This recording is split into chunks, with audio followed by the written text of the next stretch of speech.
Hey everyone, this is Nathan Phillips checking in, and this is actually going to be a brief video on a few different plyometrics drills that you can do to help improve your running or sprinting. And ultimately, plyometrics, a good question is, what are they? I think about it this way: with the running, there's a lot of propulsion involved, pushing yourself forward, maximizing ground reaction forces. And in general, plyometrics is just jump or force velocity training, as I like to call it. Now, jump training, just because some of your most basic forms of plyometrics are jumping jacks, jump squats, jumping lunges, broad jumps, Bulgarian split squats, box jumps, as you can probably see here, or even mildly jumping rope. And I say force velocity training is a more generalized and applicable term just because plyometrics isn't just limited to the lower extremities. Of course, there are a bunch of different upper body plyometrics exercises that you can do.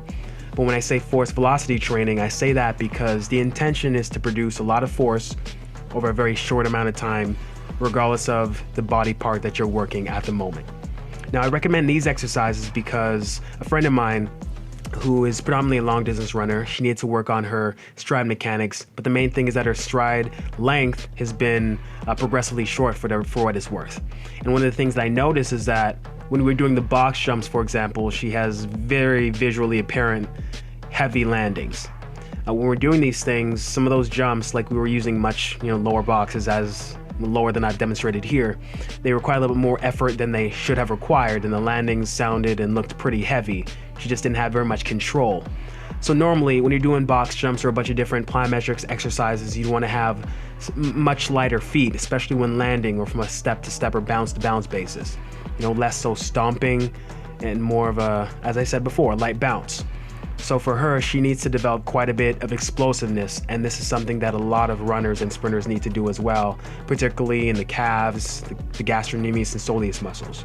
Now, the main thing to keep in mind is that force generation capability of the muscle is often going to be limited by the size of its cross-sectional area.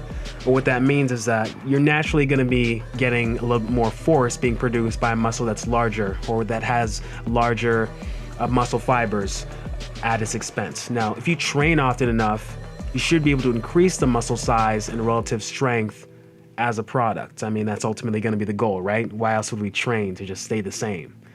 Now, the ability to reduce dorsiflexion on landings is going to be indicative of this lower strength we're trying to develop. So during the training process, regardless of the drills that you do, you've got to make more of an effort to be elastic and plantar flex with the requisite amount of force and velocity, especially during that toe-off phase of the sprint or that toe-off phase of every exercise that you do.